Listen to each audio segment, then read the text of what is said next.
Hey guys, so in this video I'm going to be showing you how to do a two-piece mold out of silicone and modeling clay. And mainly I'm going to be focusing on fishing lures, but of course the same method could be used for any other kind of object that you might want to cast. So I've taken a little bit of a head start here and already added the modeling clay into my mold box, which is made out of Legos. Yay, Legos. Legos were awesome when I was a kid, and of course they're still awesome for making mold boxes out of. And the modeling clay that I actually use is, I'm guessing it's a French company since the name is in French. It's called beau Touché or something like that. I have no idea how to pronounce that because I suck at French, obviously. But as you can see, I'm not actually doing a super flat surface into my two-piece mold. I've noticed that it's not actually that necessary to have a completely flat surface. Of course, you can do that if you want, but it's not necessary, I don't think so, at least. So I just usually always just spread my finger across the surface that I want to make semi-flat, I guess I could say. And just keep doing the same thing over and over again until I'm satisfied with the flatness.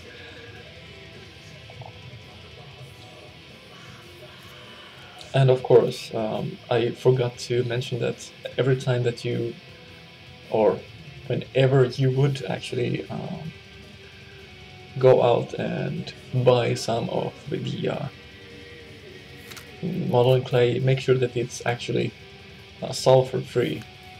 If it has sulfur and you're gonna do a silicone mold out of it, you're looking for trouble, that's for sure. Right, now it's time to start and excavate the hole for the mold master. And I just use the lure mold master to trace out the outlines with a pen or whatever kind of semi-sharp object that you might have around your house. Doesn't really matter what you use. And then I just start and excavate the hole by just going along the outlines that I just traced out.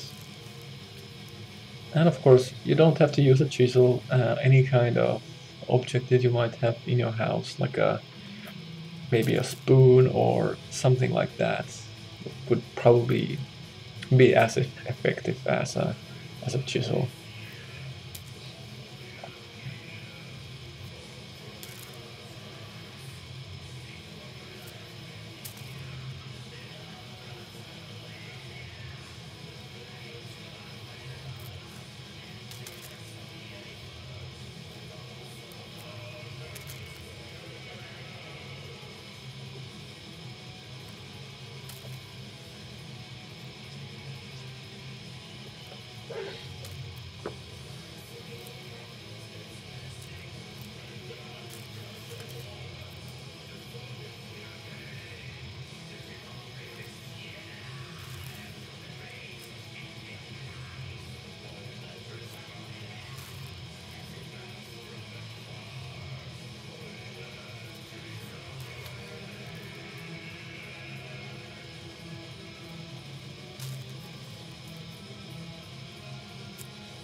Okay, let's see if it fits. And as you can see here, I've actually marked the center line.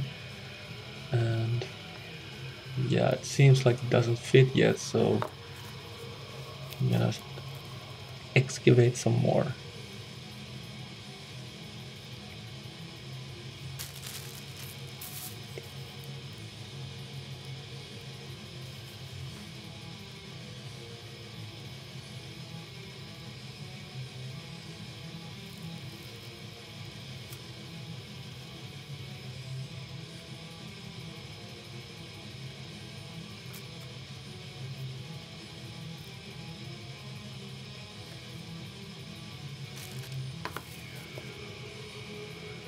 see if it fits yet.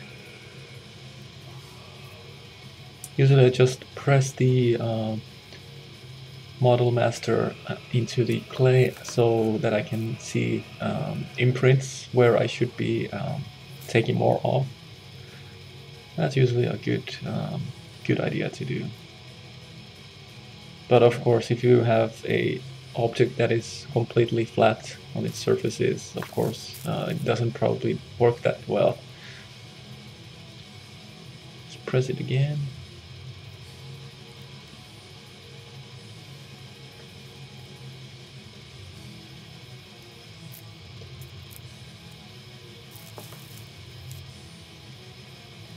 And as you can see where I have an imprint on the clay, and you can just take that off and test it again, of course.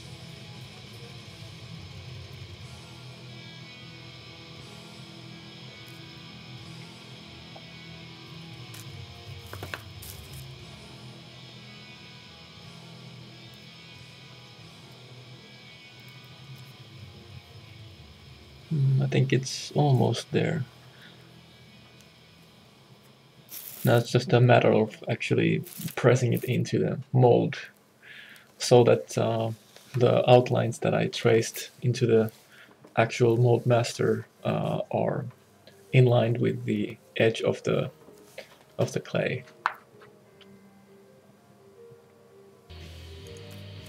So next up is the most critical stage of our mold making process, and that is to seal the parting line, pretty much. And I just use a wooden stick most of the times. Of course, you can use something else, something more professional. I usually always tend to be very low key with my tools that I use. So I think this is the most cost-effective way to do this sort of thing. And it's pretty straightforward. You just make sure that the parting line is as aligned with the line that and probably you would be drawing into the mold master itself. And of course you can sometimes press the model into the clay. If it starts to rise up, of course you have to do that, or else you're gonna screw up your mold for sure.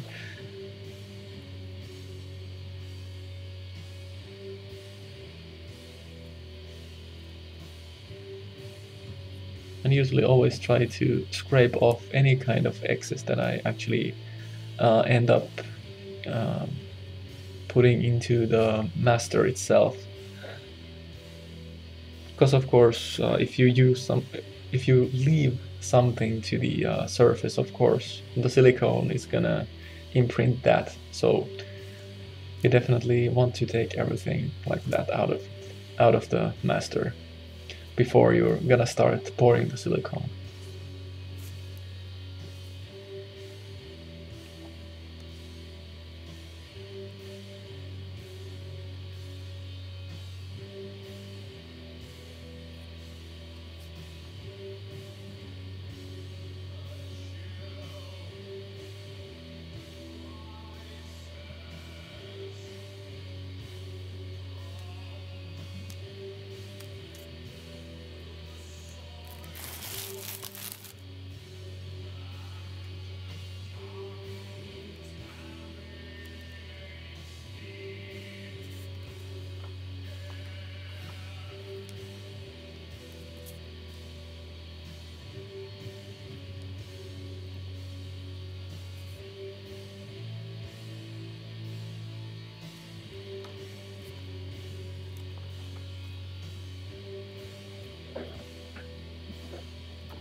But we're halfway through here.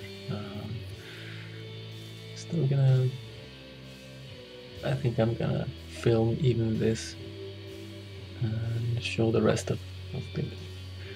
Although it might be a little bit boring to watch, but still, why not?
We're almost done.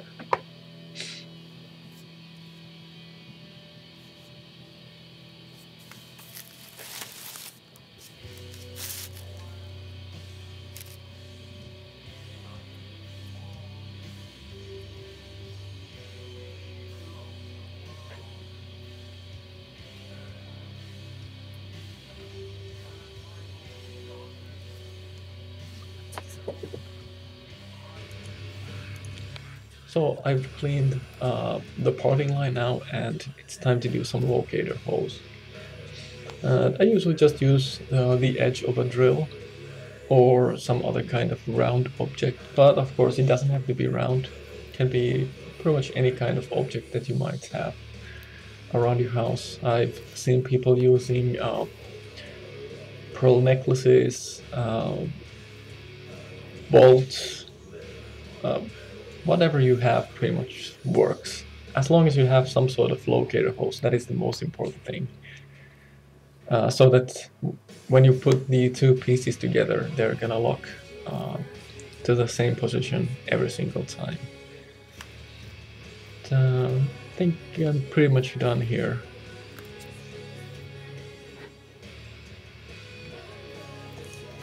Right guys, gonna start doing the silicone mixing here. I use Mold Max 30 from Smooth On, and I have some mystery flakes here, which I'll be talking about a little bit later. But this Mold Max 30 is basically a 10:1 ratio silicone, which means if you have, let's say, 100 grams of silicone, you're gonna need 10 grams of accelerator, and if you have 200 grams of silicone, you're gonna need 20 grams of accelerator, and so on and so forth. You know, pretty basic math that even I can do. And I'm gonna mix a patch of 200 grams of silicone, and I already know from past experiences that mold boxes this size usually take 250 grams of silicone. And that's where those mystery flakes come in. They're actually from an old mold that I did some time ago, which didn't turn out too good. So I figured that, hey, I'll just shred it into pieces and add those little pieces to my molds from then on. And it actually works pretty well. So it's actually kind of cost-effective way of doing molds if you sometimes screw up a mold, you can always spread it into pieces and then add more volume into your molds. And here's the accelerator that I use. And when measuring the accelerator, you kind of have to be careful that you're gonna mix right amount of it, because of course if you don't have enough of it, your silicone is not gonna harden, which of course is gonna suck. But of course, a few grams here and there, it's not the end of the world. It's still gonna end up curing in the end. And like with every kind of silicone you might have, you have to always mix them very thoroughly, so the silicone mix is actually gonna harden in the end. So just mix very thoroughly. I have this thing where I just mix and then just lift the silicone out from the jar, and always scraped along the sides of the jar. And you know, this is just to make sure that I get all of the silicone in the jar mixed. Seems to work pretty well with me, at least. And you just end up doing this as long as there's no streaks in the silicone. After those are gone, you're ready to pour.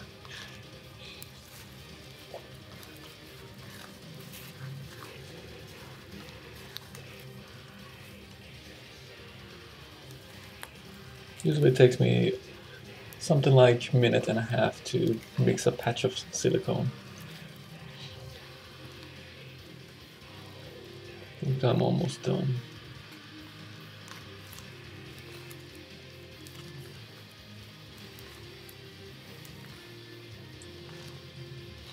Alright, that's enough. So, I have this little thing that I do, since I don't have any kind of vacuum pump systems where I could burst all the bubbles in the silicone.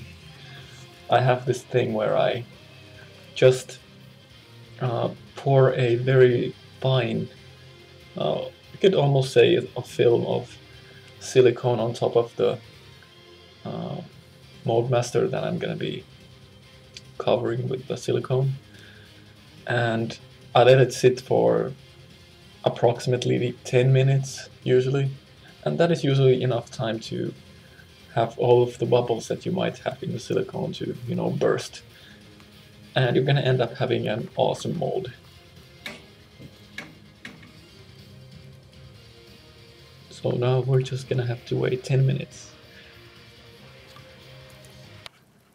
So now 10 minutes have passed, and as you can see, there's absolutely no bubbles in the silicone after that.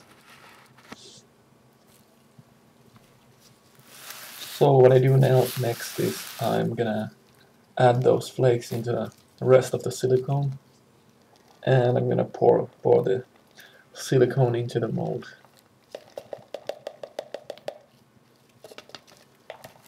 And as you can see, they're pretty fine, small pieces.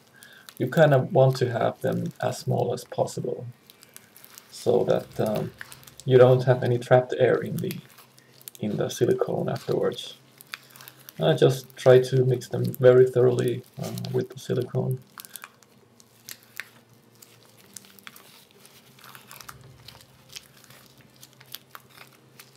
Make sure that there's no trapped air in the mixture. Then we're just ready to pour the rest of the silicone into the mold.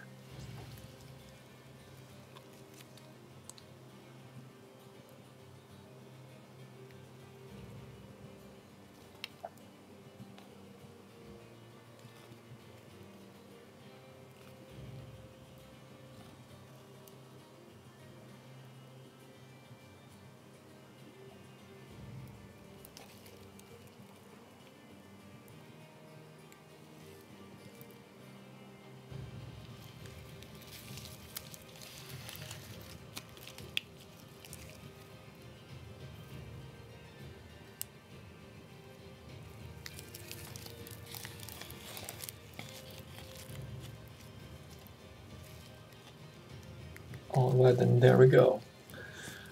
Now we just have to wait 24 hours for this stuff to cure, and we can do the other side after that.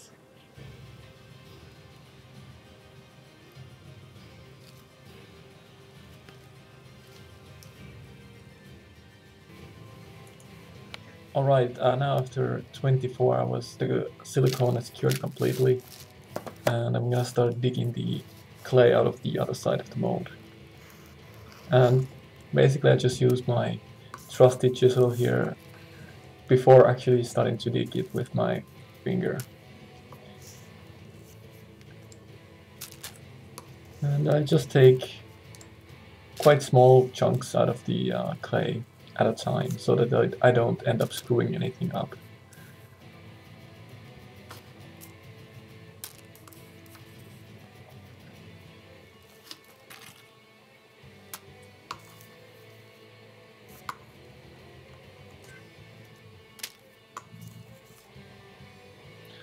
And probably, I would say a chisel is not probably the best tool for the job because of it's kind of sharp. So something like maybe a spoon would be better, but you know, I'm a pro, so I can get away with this.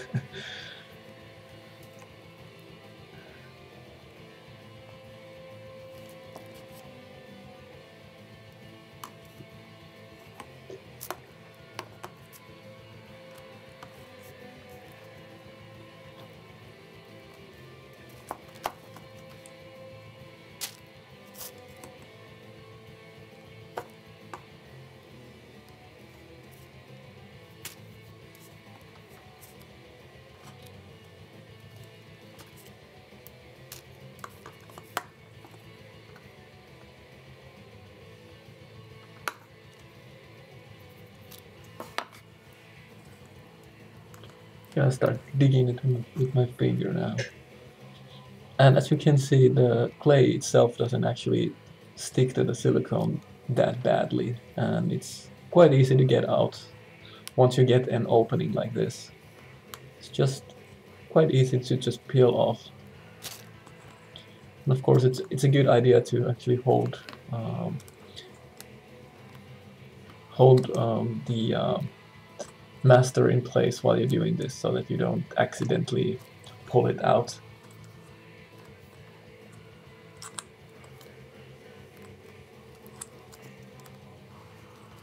Usually this ends up coming off in one piece, pretty much, like if it's coming out right now. Now it's just a matter of actually taking the small pieces of clay out from the mold.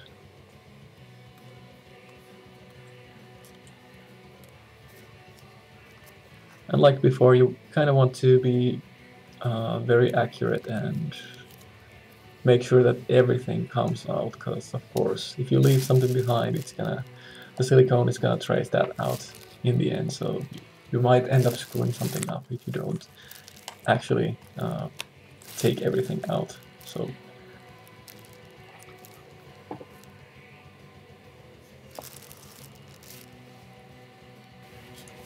okay, I'm gonna add some mold release now, and I use Mann's Ease Release 200, and very easy to use mold release spray. Basically, you just add a couple of coats on it and let it sit for 5 minutes or so.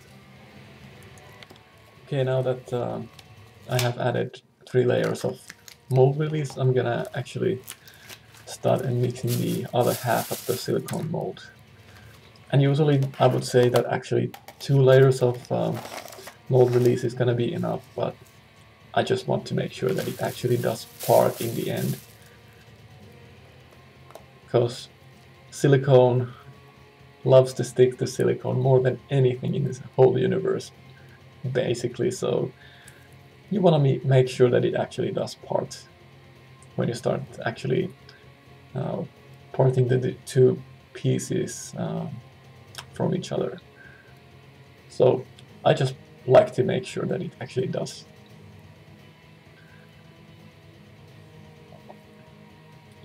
So basically, this is the same thing that I did to the first half of the mold.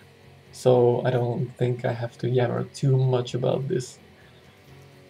But basically, make sure that the amounts are fairly equal, like you would have 200 grams on each side, which I do have here pretty accurately, I'd say. I'm gonna add the accelerator now.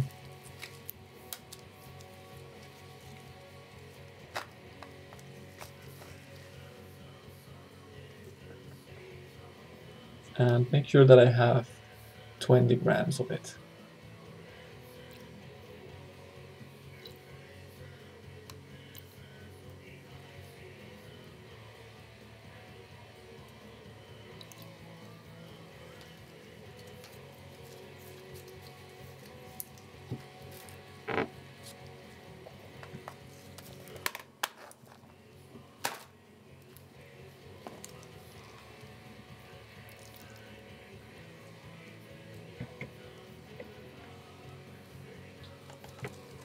And then it's just, again, a matter of starting to mix very thoroughly the silicone and the accelerator to each other's.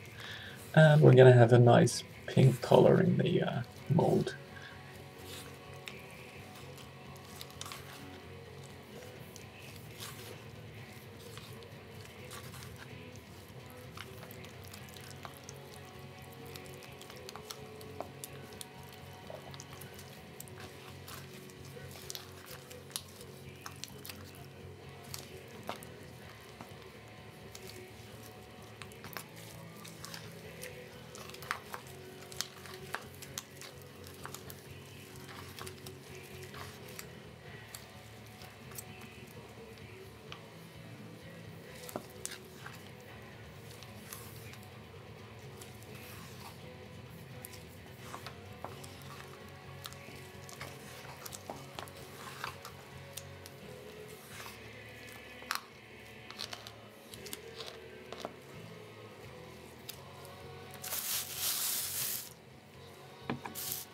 And now I'm just gonna do the same thing that I did before, then that is to add that thin skin of silicone to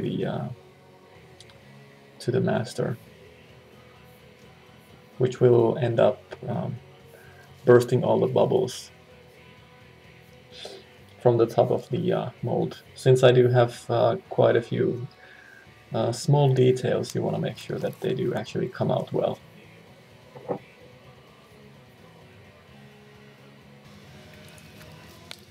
So the next thing is basically to do the same thing that I did on the other side of the mold. That is just add the mixed silicone with those small pieces of already cured silicone to the other side, and then there's just a matter of waiting those 24 long hours until it's cured.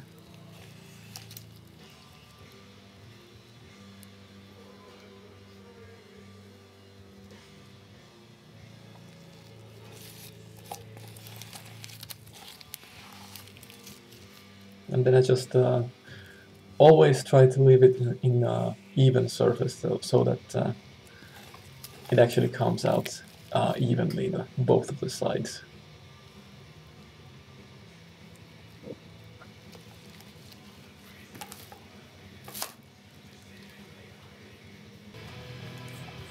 Alright, now that the other side has cured completely as well, I'm gonna start and take apart the mold box that I built. And basically this is why I love Legos, that it's fairly easy to take the whole box apart, and then you can always use the Legos later on for new mold boxes, so they're reusable, so that's what makes Legos awesome as well. And as you can see, I have a little bit of flash around the mold, but that doesn't really matter at all, because, you know, who cares about what it looks on the outside, because what it's on the inside that is what actually counts.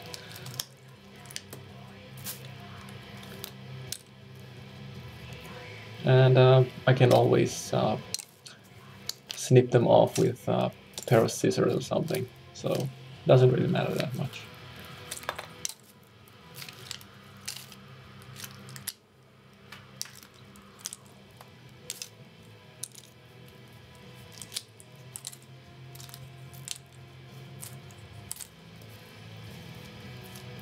So I'm gonna start and pry open the two pieces, and I usually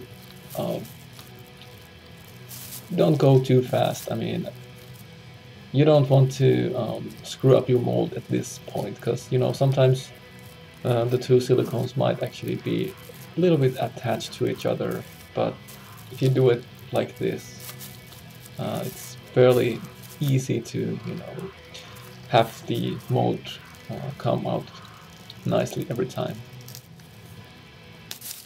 Sometimes they do stick to the actual mold master too, so, but then again, this is pretty flexible stuff, so it's fairly easy to take the master out, usually.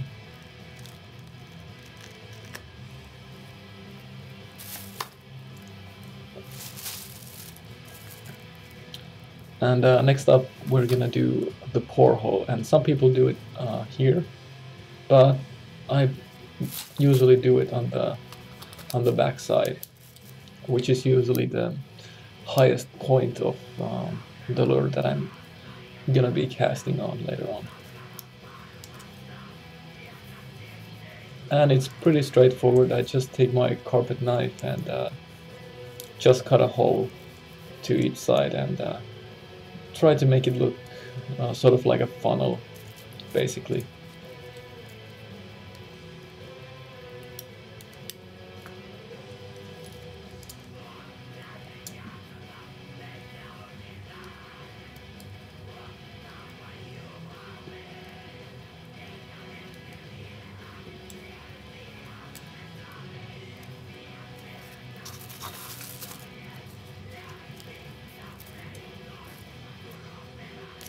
I'm gonna take my pen and mark on the other side where I need to cut it. And basically just do the same thing to the other side as well.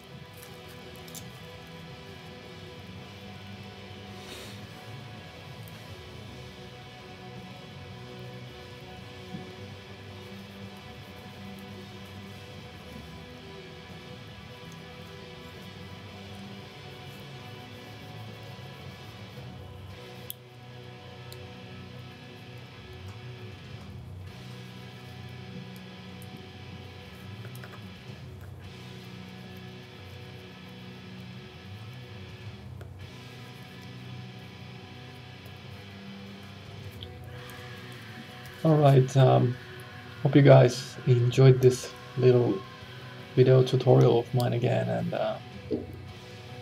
I hope this was informative and all that stuff. And yeah, I guess I'll see you guys on the next video.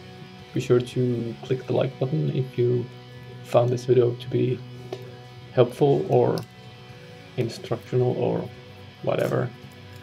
So yeah, see you on the next video, I guess.